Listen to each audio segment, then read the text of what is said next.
Hoy en Coffee Letras, cuentos de León Tolstoy. Tres muertes.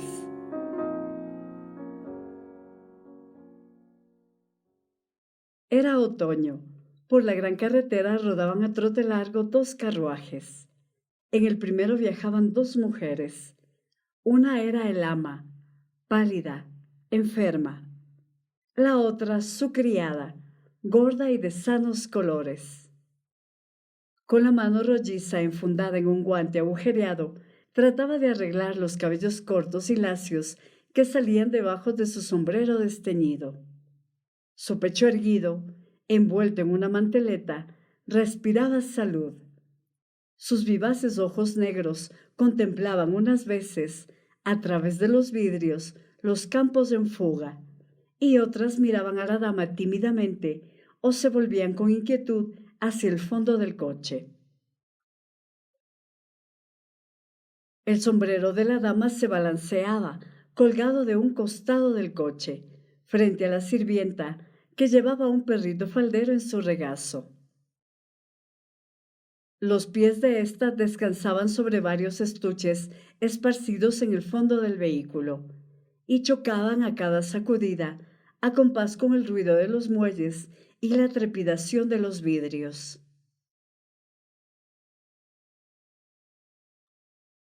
La dama se mecía débilmente reclinada entre los cojines, con los ojos cerrados y las manos puestas en las rodillas. Fruncía las cejas y de cuando en cuando tosía.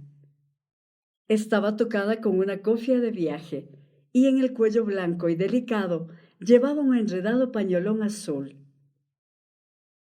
Una raya perfectamente recta dividía debajo de la cofia sus cabellos rubios extremadamente lisos y ungidos de pomada. Había no sé qué sequedad extraña en la blancura de esa raya.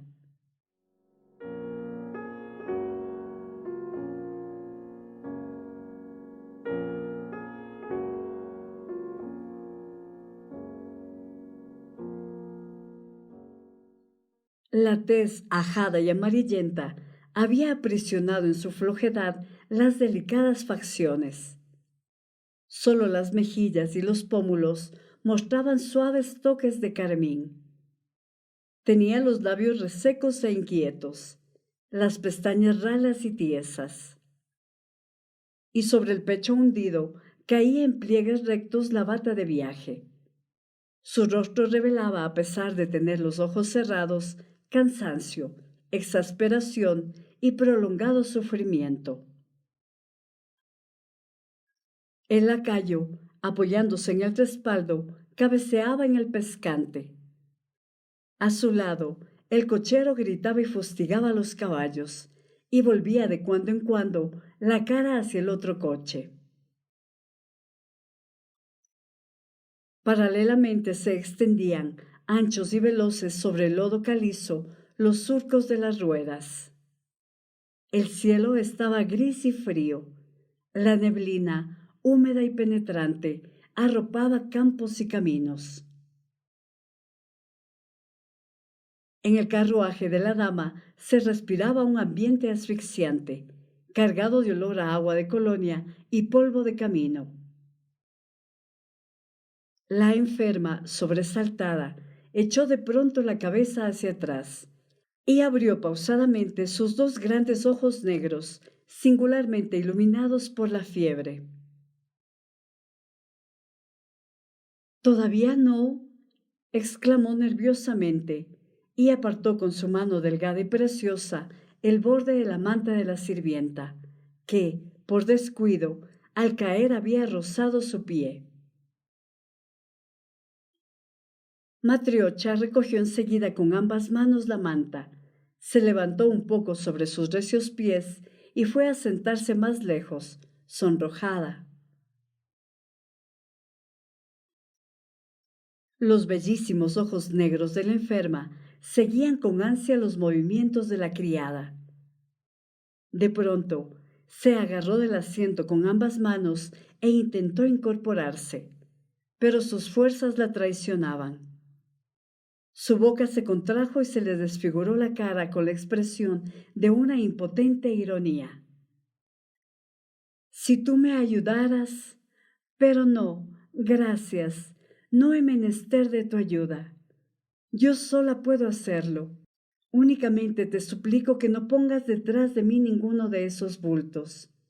Más vale que no los muevas, si no sabes hacer nada. Cerró los ojos por unos instantes, luego volvió a mover pesadamente los párpados y miró, furibunda, a la criada. Matriocha, muy confundida, se mordió los encendidos labios. La enferma exhaló un suspiro que terminó en un acceso de tos. Se revolvía toda y luego permaneció largo rato oprimiéndose el pecho con las manos. Pasado el acceso, cerró nuevamente los ojos y continuó sentada, inmóvil.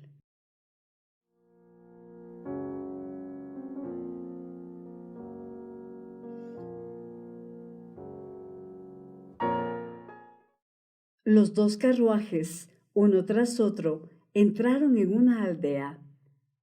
Matriocha sacó su mano rechoncha por debajo de la manteleta y se santiguó. ¿Qué pasa?, inquirió la señora. Una posta, niña. ¿Pero por qué te persignas? Una iglesia, niña. La paciente se asomó por la portezuela y comenzó a persignarse en silencio al ver la iglesia que en esos momentos rodeaba el coche. Ambos carruajes se detuvieron de repente en la posta. Del primero descendió el marido de la dama enferma en compañía del médico. Juntos se acercaron al coche en que venía la señora.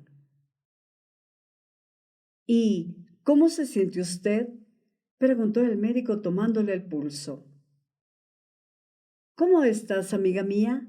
¿No te has cansado mucho?, inquirió el marido en francés, agregando, ¿quieres apearte? Entretanto, Matriocha, que temía interrumpir la conversación de los amos con su torpeza, se arrinconó tras recoger todas las cajas y estuches de mano. Lo mismo de siempre. No me apearé, contestó desganadamente la dama. El marido permaneció largo rato junto a la portezuela y se apartó luego rumbo a la venta. Matriocha saltó entonces del coche y corrió en las puntas de los pies, sobre el lodo, hacia el zaguán. Pero mis males no son una razón para que ustedes se queden sin comer, dijo al doctor, que permanecía aún cerca de ella, dejando asomar a sus labios una débil sonrisa. Nadie se interesa por mí, pensó mientras el doctor se alejaba y subía por la escalera que conducía a la fonda. En sintiéndose bien ellos, todo lo demás les importa muy poco. Bien, Eduardo Ivanovich, dijo el marido frotándose las manos, contento de encontrar al doctor. He mandado que nos traigan algo de comer. ¿Qué le parece a usted? Sea, respondió el médico. Bueno, ¿y cómo sigue la enferma?, preguntó el marido suspirando. Ya lo había dicho, replicó el médico, que no llegaría ni siquiera a Moscú, mucho menos a Italia, sobre todo con este tiempo. ¿Qué haremos, Dios mío?, exclamó el marido llevándose la mano a la frente. Ponlas por aquí, indicó en esto el camarero que entraba con las viandas. Más hubiera valido quedarnos, repuso el médico, encogiéndose de hombros. Pero, ¿qué podía yo hacer?, contestó el marido. Hice cuanto era posible por impedir el viaje. Alegué que tenía pocos recursos, que no podíamos abandonar a los niños ni mis negocios. Mi mujer no quiso oírme. Al contrario, seguía forjándose planes de nuestra vida en el extranjero, como si estuviera buena y sana. Decirle, por otra parte, el estado en que se hallaba sería matarla. Y a fe que está perdida, Vasili Dmitrievich, es menester que usted lo sepa. No hay ser que pueda vivir sin pulmones, y tampoco son estos cosa que retoñe.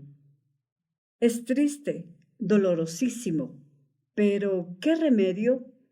Nuestro deber común consiste ahora en hacerle lo más soportable posible los días que le queden de vida.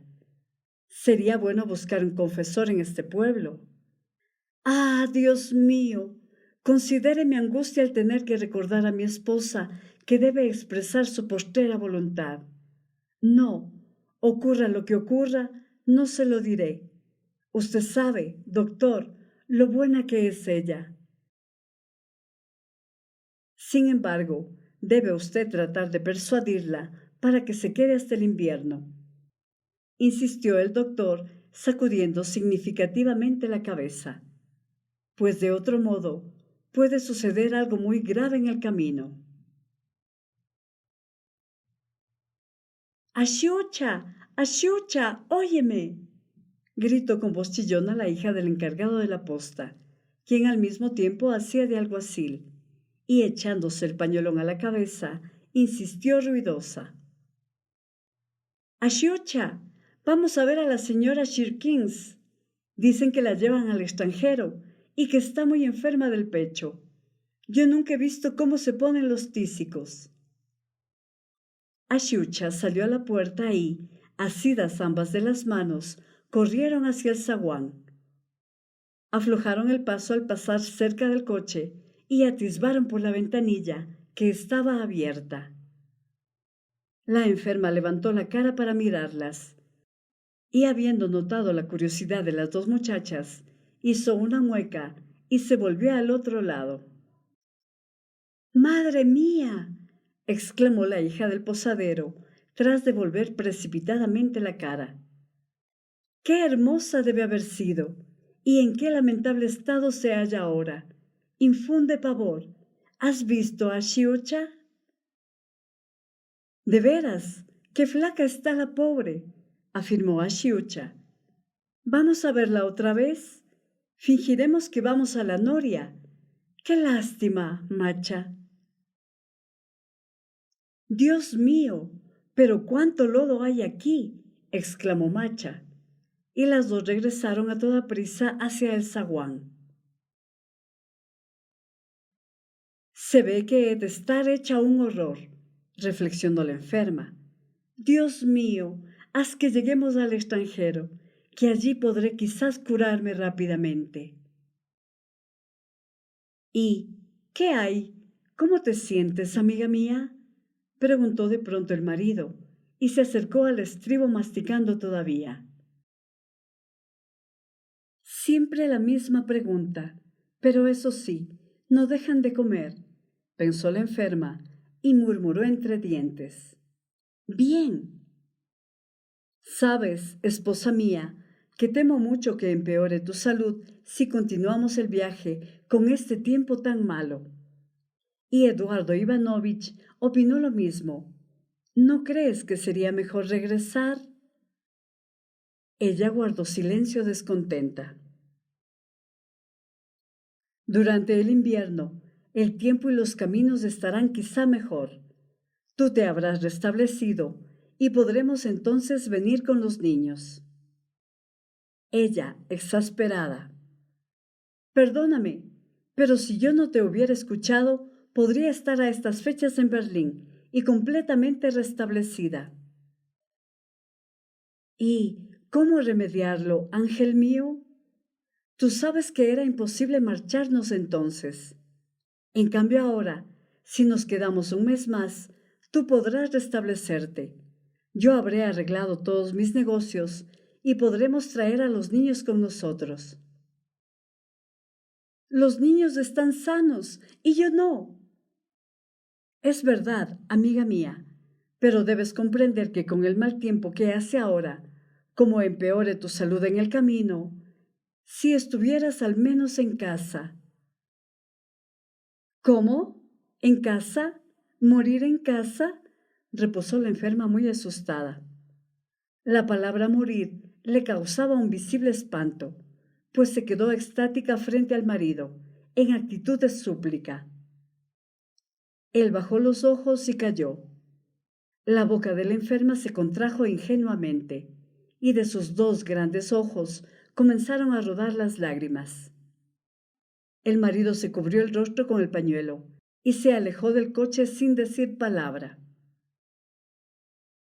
No, yo iré de todos modos, repetía la pobre tísica, levantando los ojos al cielo, cruzó las manos y balbuceó con voz entrecortada.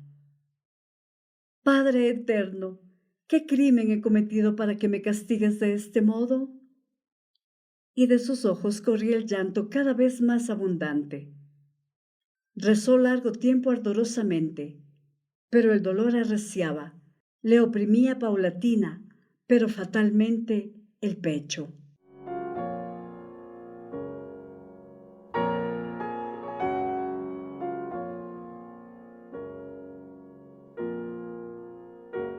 El cielo, el camino, la campiña, todo era gris, sombrío aquel día.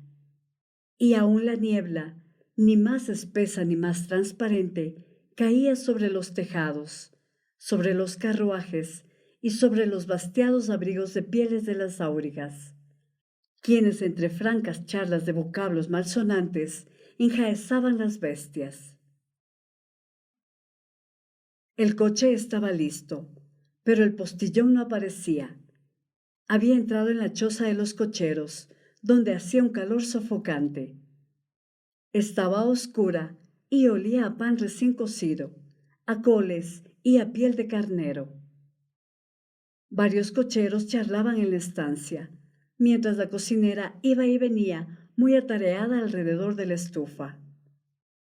Sobre la campana de la estufa, en un descanso a manera de lecho, estaba un enfermo, echado entre pieles de carnero. ¡Tío Fedor! ¡Óigame, tío Fedor! Gritó desde abajo un mozalbete. Cochero también, que lucía abrigo de pieles y un látigo encajado entre los pliegues del cinturón y que acababa de entrar en la fonda. ¡Ea, buen chico! ¡Deja en paz a Fedor!, dijo uno de los cocheros. ¿No ves que te están esperando en el carruaje? Quería pedirle sus botas, respondió el mozo, y al decir esto sacudió la melena y se metió los guantes bajo el cinturón. ¿Dónde duermes, tío Fedor?, insistió cada vez más cerca de la estufa. ¿Qué cosa dices?, inquirió una voz débil a tiempo que asomaba desde lo alto de la campana el rostro demacrado y calenturiento de un hombre que, con mano enflaquecida y llena de vello, tiró del abrigo de jerga sobre un hombro anguloso, cubierto tan solo con una camisa sucia. «Dame qué beber, hermano. ¿Qué deseabas?» El mozo le tendió un jarro de agua. «Quería decirte una cosa, Feria», comenzó con reticencia. «Yo me figuro que tú no vas a necesitar ya tus botas nuevas. ¿Por qué no me las regalas? Al fin, que tú ya no has de caminar, tío Fedor».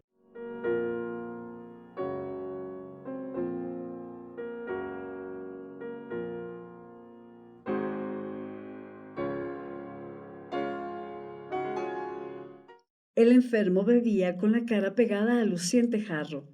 Bebía con avidez exasperante, mojándose los mostachos hirsutos. Con marcada dificultad levantó la barba sucia y los ojos hundidos para mirar a su interlocutor. Al desprenderse del jarro, quiso levantar el brazo para enjuagarse los labios, pero no pudo. Se limpió con la manga del abrigo de jerga. Respiraba pesadamente por la nariz y contemplaba con fijeza al joven cochero, haciendo esfuerzos para hablar. ¿Se las has ofrecido a alguien acaso de balde? Te las pido porque está lloviendo afuera y tengo que ir a trabajar. Dime la verdad, tío Fedor, ¿las necesitas?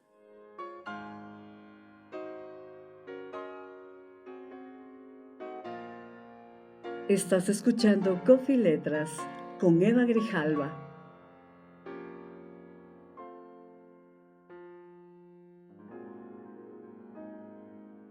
En el pecho del enfermo se oyó un ruido sordo y al voltearse lo acometió una fuerte tos. Casi se ahogaba. ¿Cómo las ha de necesitar? ¿No ves que hace 2 meses que no baja de su rincón? Gritó de repente la cocinera, y su cólera resonó estruendosa por todo el aposento. De tal modo sufre que siento que se me desgarran mis propias entrañas solamente de oír sus quejas. ¿Para qué diablos habrá de necesitar ya sus botas? Con botas no le habrán de enterrar, por más que, con perdón de Dios, ya sería tiempo. Miren ustedes cómo se desgarra los pulmones al toser. Habría sido prudente transportarlo a alguna otra parte. Parece que en la ciudad vecina hay hospitales. Allí estaría mejor, porque aquí nos ocupa espacio y no deja de acusar molestias. ¿Y se atreven todavía a pedirme limpieza? ¡Ea, Serioga! ¡Date prisa, que los señores te están esperando! Gritó desde la puerta el posadero. Serioga quiso marcharse sin obtener respuesta del enfermo, pero éste, víctima del ataque de tos, le hizo comprender con ojos y manos que deseaba hablarle. Tras breves instantes de reposo, «Puedes llevarte las botas, Serioga», dijo ahogándose, «pero con la condición de que habrás de comprar una piedra y mandarla colocar sobre mi tumba cuando me muera», agregó con voz cada vez más hueca y apagada. «Muchas gracias, tío Fedor. Entonces me las llevo. Claro que compraré la piedra. Descuide».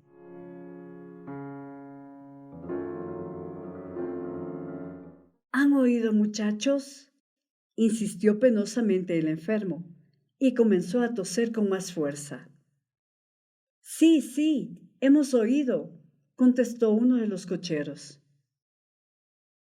«Por Dios, Serioga, mira, allí viene otra vez el posadero a buscarte. Dicen que la dama Shirkins se ha puesto muy grave». Serioga se descalzó precipitadamente sus botas viejas, demasiado grandes, y las arrojó debajo del banco. Las botas del tío Fedor le quedaban a las 1000 maravillas, y las miraba y remiraba complacido, mientras a toda prisa se dirigía hacia el coche. «¡Hombre, qué botas te has comprado!», exclamó en el camino otro cochero. «Dámelas, te las engrasaré», agregó con la untura en la mano. Serioga, sin hacer caso, saltó al pescante y empuñó las riendas. «Oye, ¿es cierto que te las regaló?». «Envidioso», exclamó Serioga, mientras se envolvía las piernas con los largos faldones de su abrigo. Volvía las piernas con los troncos. «Hola, preciosos», dijo, y levantó el látigo en el aire. Arrancaron los dos coches. Viajeros, baúles y aurigas se perdieron entre la bruma otoñal. El cochero tísico se quedó allí, en la choza malsana, sobre la estufa. Trabajosamente se volteó del otro lado y guardó silencio. Las gentes iban y venían, comiendo y charlando, hasta que, anochecido, se encaramó la cocinera por encima de la estufa en busca de su propio abrigo, que había guardado en un rincón. «Perdóname, Natasia, ¿no te dice eso?», masculló condolida. «¿Qué te duele, tío?». «Las entrañas, Natasia, las entrañas, que se me van acabando. Dios sabe por qué». «¿La garganta y el pecho no te duelen mucho?». «Me duele todo, Natasia. Es la muerte que se acerca. Eso es lo único que yo sé», gimió el enfermo. «Ahora cúbrete bien los pies», dijo Natasia compasiva, y con sus propias manos lo abrigó cuidadosamente. Una lamparilla mortecina alumbraba la choza durante toda la noche. Natasia y una decena de cocheros roncaban tendidos en el suelo o sobre los bancos. Solo el tío Fedor gemía y tosía toda la noche. Hacia el amanecer se cayó completamente. «Es extraño lo que vi en sueños», dijo la cocinera, desperezándose a la débil claridad de la mañana. «Vi que el tío Fedor bajaba de su rincón y se ponía a cortar leña. Soñé que me decía: «Permíteme, Natasia, que te ayude». Y yo le respondía: «¿Y cómo has de poder cortar leña, tío Fedor?». A pesar de todas mis súplicas, lo vi que cogía el hacha y que comenzó a trabajar con una rapidez asombrosa. En torno de él volaban las astillas, y de ver aquello me preguntaba azorada: «¿Pues no decían que estaba muy enfermo?». A lo cual él me respondía: «Nada de eso, me siento muy bien». Y de nuevo levantaba el hacha y seguía partiendo leña con una rara habilidad. En eso estaba cuando lancé un grito y desperté. «¡Tío Fedor! ¡Tío Fedor!». Fedor no respondía. «Se habrá muerto, vamos a ver», dijo uno de los cocheros. La mano fría y exangüe colgaba cubierta de vello.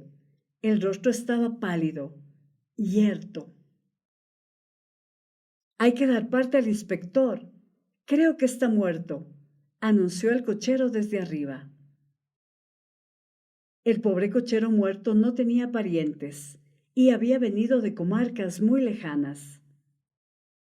Al día siguiente lo enterraron en el Camposanto Nuevo, detrás del bosque. Y por muchos días Natasia no cesó de relatar a cuántas gentes pasaban por la fonda su extraño sueño y cómo fue ella la primera que pensó en el tío Fedor en los instantes de la muerte.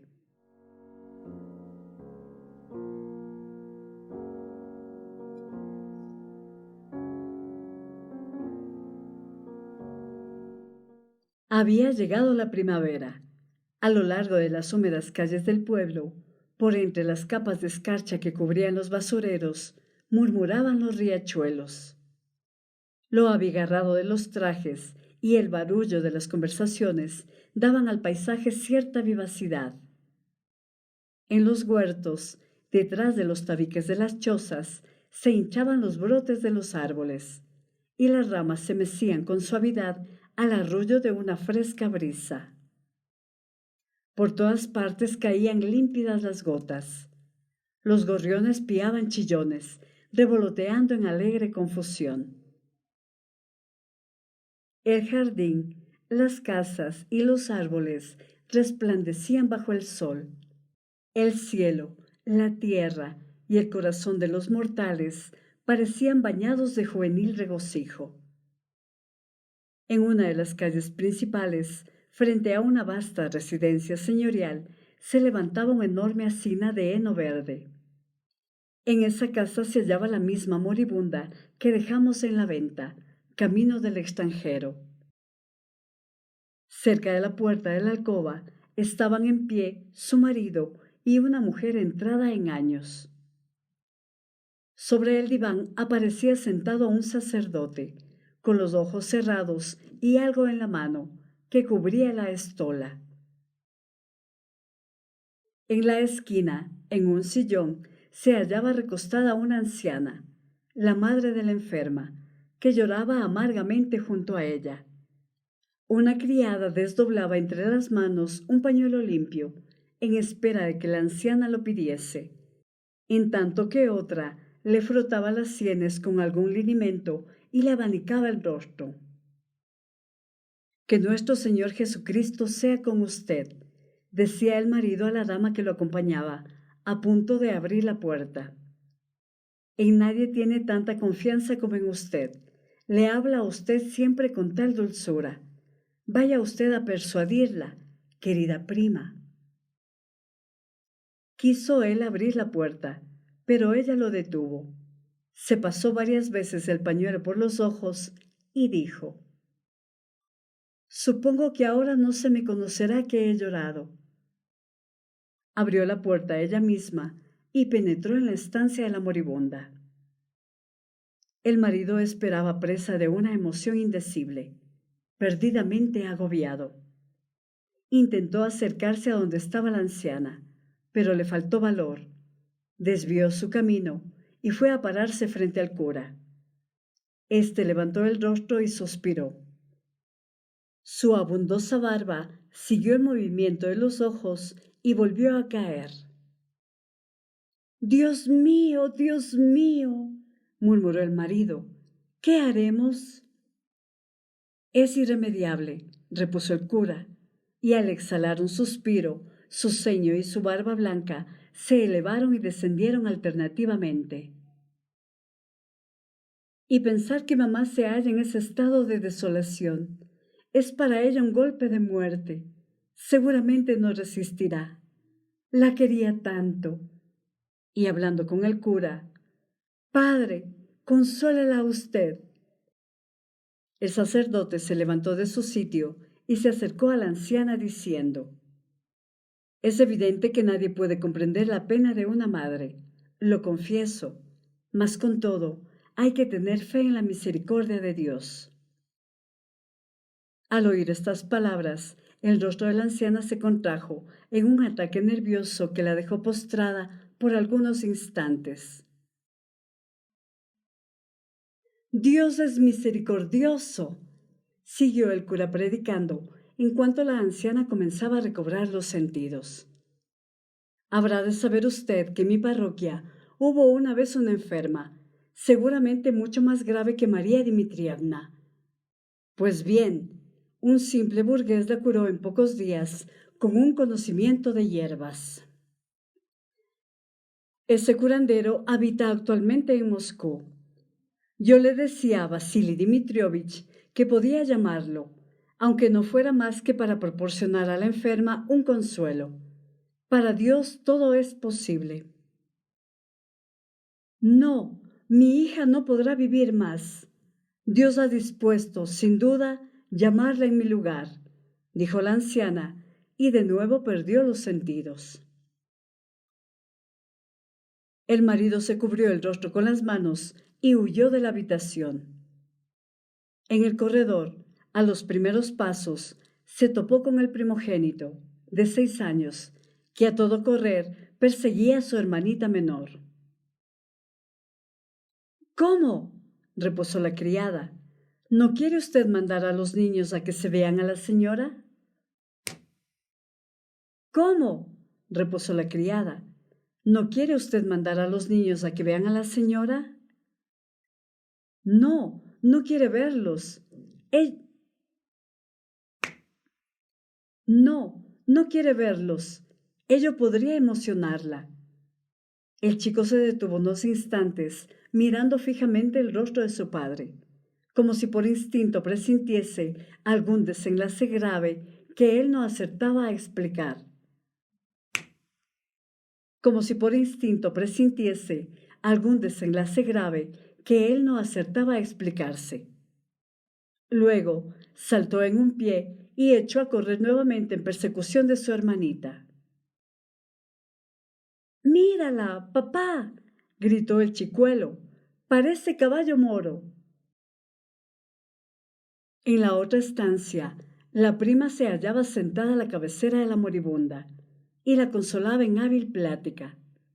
Trata de iniciarla, de familiarizarla con la idea de la muerte. El médico, cerca de la otra ventana, preparaba los medicamentos y la enferma, sentada entre cojines y envuelta en una bata blanca, contemplaba con serenidad a su prima.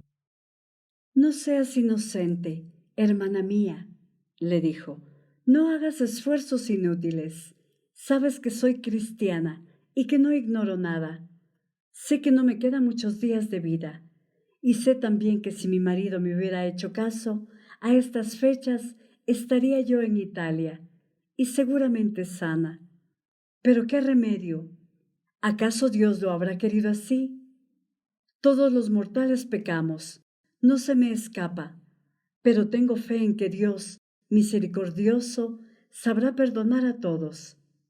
Y cuando intento comprender lo que pasa en mi propio ser, descubro que, al igual que mis semejantes, soy pecadora, amiga mía. Mas a pesar de ello, no puedo olvidar lo mucho que he sufrido, ni con cuánta paciencia he sabido soportar mis dolores. Entonces llamaremos al cura, amiga mía. Te sentirás mejor cuando hayas comulgado, afirmó la prima.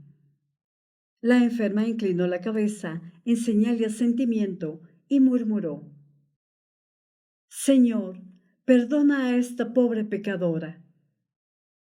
La prima salió a la puerta y llamó al cura. Es un ángel, dijo el marido. Este se puso a llorar. Pasó el sacerdote a la alcoba. La anciana seguía sin sentido sobre el diván. Reinó por algunos instantes del silencio, al cabo de los cuales volvió a salir el sacerdote. Mientras se desvestía la estola y se arreglaba los cabellos, murmuraba en voz baja: Gracias a Dios, la enferma se muestra más tranquila. Desea verlos. Entraron en la alcoba la prima y el marido, y encontraron a la enferma bañada en llanto frente a la imagen de la Virgen.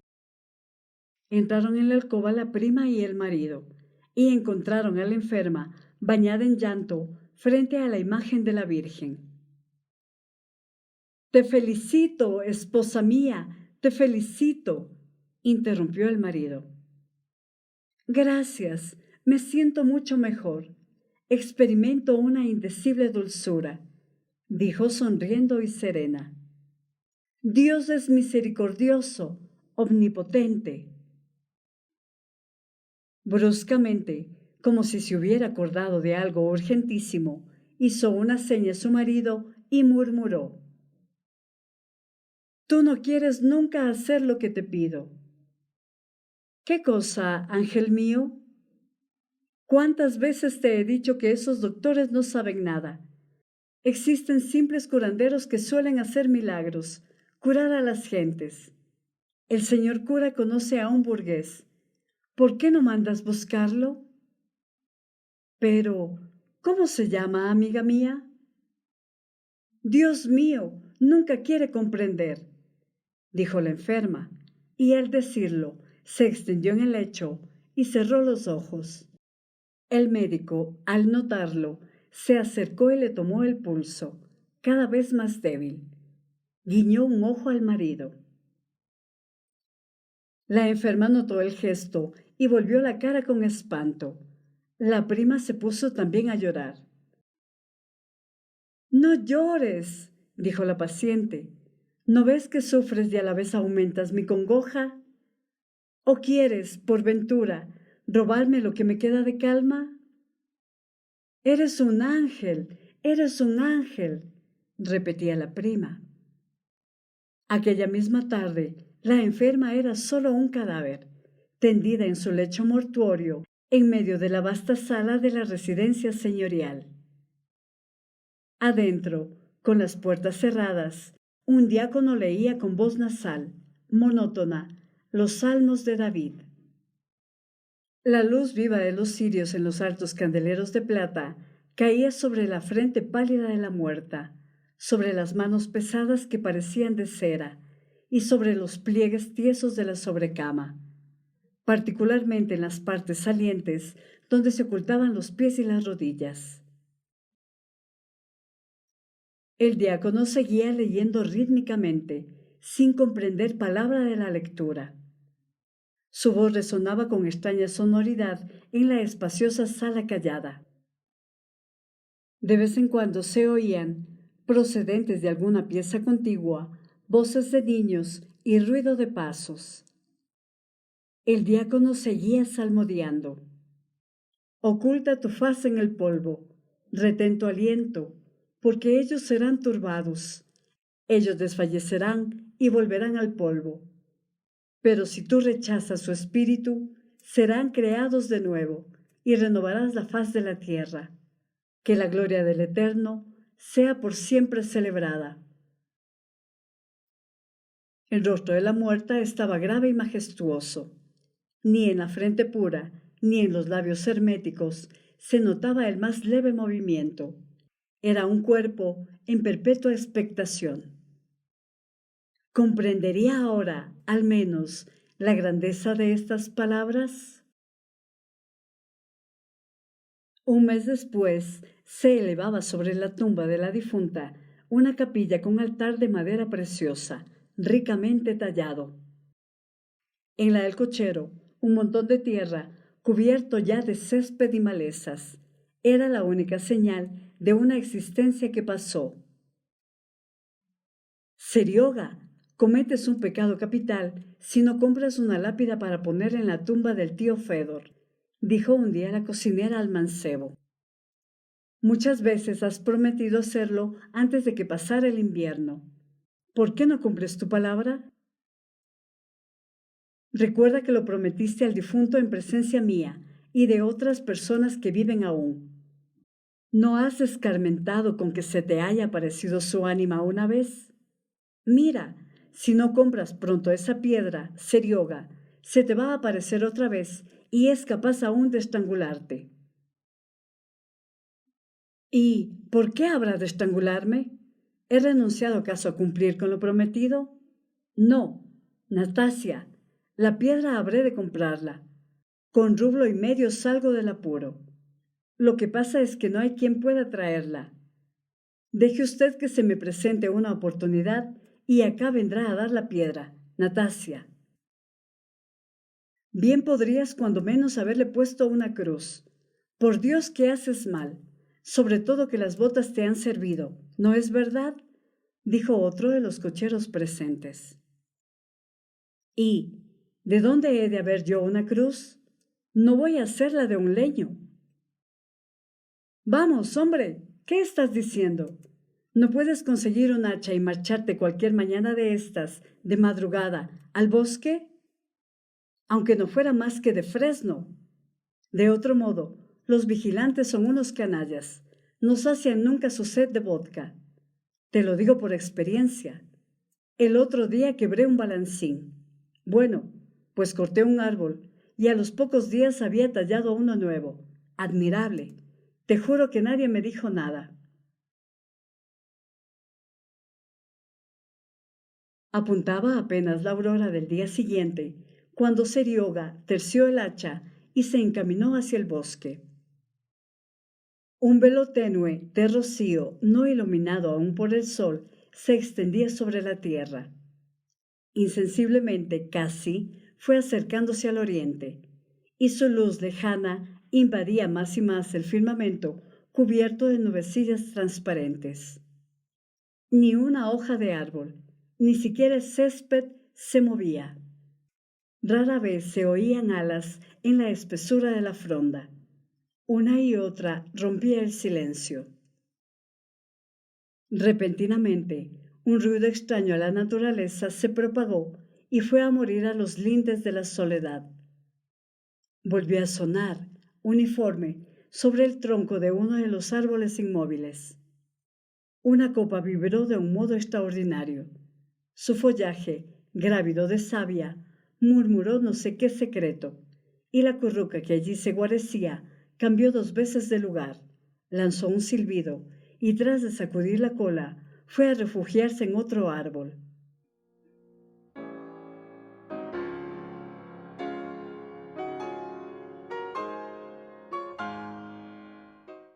Abajo seguía resonando el hacha sordamente.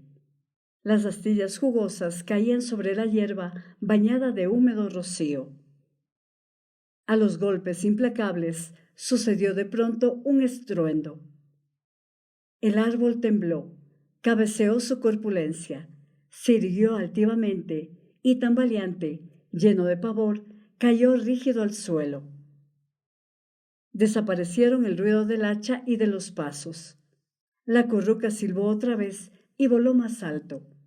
La rama que había rozado con sus alas tembló un instante y se inmovilizó. Los árboles con sus frondas tranquilas se elevaban más majestuosamente en el anchuroso espacio. Los primeros rayos del sol traspasaron las nubes y resplandecieron sobre el cielo, recorriendo veloces la tierra. La niebla se resolvió en ondas y corrió por arroyos y quebradas. El rocío brillaba juguetón sobre lo verde. Las nubes bogaban blancas y presurosas por la bóveda celeste. Las aves se agitaban con alboroto en el bosque, gorjeaban una canción de ventura. Las hojas murmuraban serenamente regocijadas y los ramajes de los árboles vivientes que quedaban en torno se movían lenta y majestuosamente por encima del árbol muerto.